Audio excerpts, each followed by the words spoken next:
Most men think women emotionally lock onto a man because he's attractive, or confident, or rich, or because he said the right thing at the right time. That's cute. Those things might open the door, but they do not create emotional lock. Emotional lock is when a woman doesn't just like you, she mentally anchors to you. You're the man she compares others to.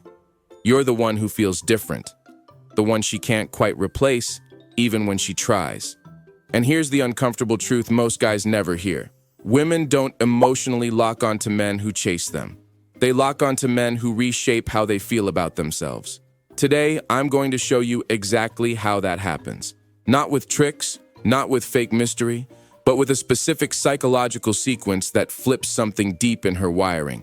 And by the end of this video, you'll understand why some men get forgotten overnight, while others live rent-free in her head for years. Let's start by killing the biggest lie. The lie. Emotional lock comes from intensity. Movies sold you this idea that emotional bonding happens through intensity. Big gestures, deep talks, long emotional conversations, oversharing childhood trauma on date 2 like it's a therapy session. In reality, intensity without structure feels chaotic, and chaos does not create safety. It creates anxiety. A woman might feel something with an intense man, but she won't emotionally lock onto him. She'll burn out, pull back, and tell her friends, "I don't know, something felt off." Emotional lock doesn't come from how much emotion you bring. It comes from how consistently you control the emotional environment. That's the difference. And everything I'm about to explain revolves around one core idea, the core concept, emotional orientation. A woman emotionally locks onto a man when her emotional compass starts pointing toward him by default. Not because she decided to, not because she planned to, but because her nervous system learned that with you. She feels grounded, she feels seen, she feels elevated, she feels slightly challenged, and most importantly, she feels more like herself. You didn't absorb her emotions, you oriented them, and orientation beats affection every time. Let me show you how this works. Step 1. You become the emotional reference point. Most men try to impress women. Bad move. The men women emotionally lock on to do something far more dangerous. They become the reference point. A reference point is the emotional north she unconsciously checks against. When something good happens, she wants to tell you. When something stressful happens, she gauges how she feels around you. When she's confused, your calm steadies her. This doesn't happen because you're always available. It happens because you're emotionally stable while everyone else is reactive. Here's the humor part. Most guys think being supportive means over-listening, over-validating, over-agreeing, nodding like a dashboard bobblehead. Wrong. Support without structure feels weak. Real emotional anchoring happens when you don't panic when she's emotional. You don't rush to fix her feelings. You don't mirror her chaos. You stay centered, you listen, you acknowledge, and then you slightly reframe. Not lecture, not correct. Just enough that her emotions start settling around you. That's when her nervous system quietly goes, "Oh, this feels different." Step 2. You regulate, not escalate. This is where most men accidentally lose women. She comes in hot, emotionally charged, excited, upset, overthinking, and the average guy matches her energy. If she's anxious, he becomes anxious. If she's excited, he overhypes. If she's insecure, he reassures endlessly. Congratulations, you just told her nervous system, "I'm not stronger than your emotions." Women emotionally lock onto men who downregulate the moment, not escalate it. When she's dramatic, you're grounded. When she's excited, you're amused. When she's uncertain, you're steady. Not cold, not dismissive, just regulated. Sarcastic truth. A woman doesn't want a man who feels everything she feels. She wants a man whose presence changes how she feels. That's emotional leadership, and leadership is magnetic. Step 3. You create emotional contrast. Here's where things get interesting. Emotional lock does not happen when everything feels good all the time. That's comfort. Comfort is nice. Comfort is also replaceable. Emotional lock happens when there is contrast. You are warm, but not always. Playful, but not predictable. Available, but not on tap. Interested, but not dependent.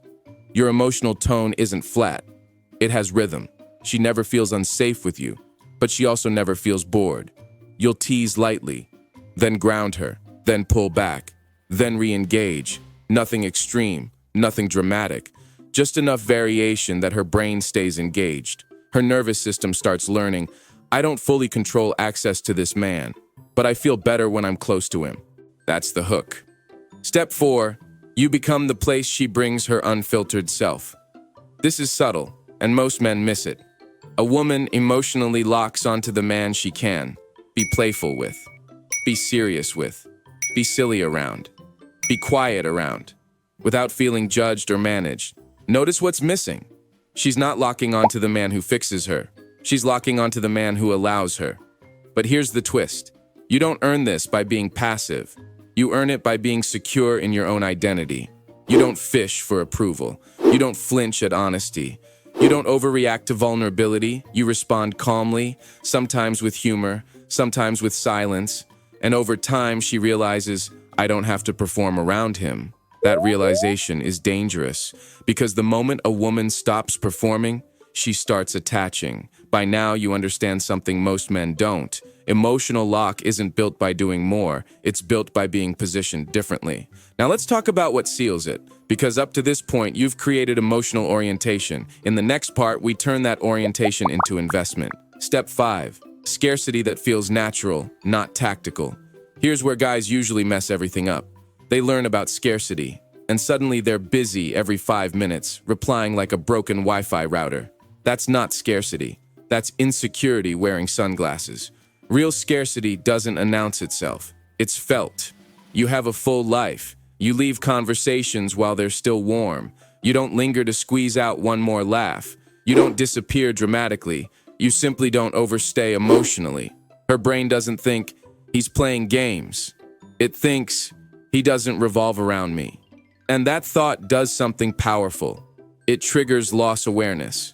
She starts noticing when you're not there. She starts filling the gaps with imagination. And imagination is where emotional attachment quietly mutates into fixation. Step 6, you let her invest before you escalate. This is the silent rule men violate constantly. They escalate before she invests. They chase clarity. They push for reassurance. They try to lock her down. Wrong order. A woman emotionally locks on after she's invested, not before. Investment looks like she initiates conversations. She shares personal details unprompted. She adjusts plans to see you.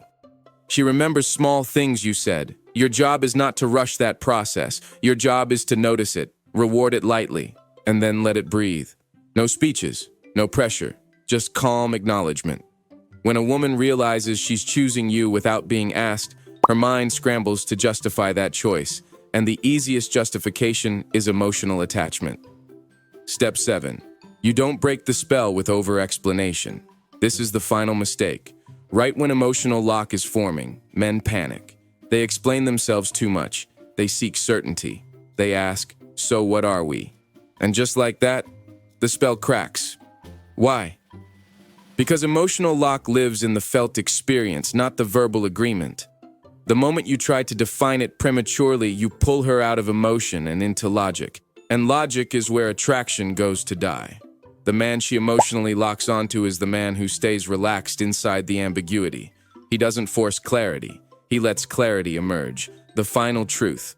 A woman emotionally locks onto the man who makes her feel safe without being bored, excited without being anxious, seen without being chased.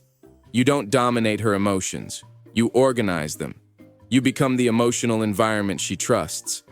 And once that happens, she doesn't need convincing, she doesn't need pressure, she doesn't need promises. Her nervous system has already chosen. This is level up, bro. Stay centered, stay grounded, and I'll see you in the next one.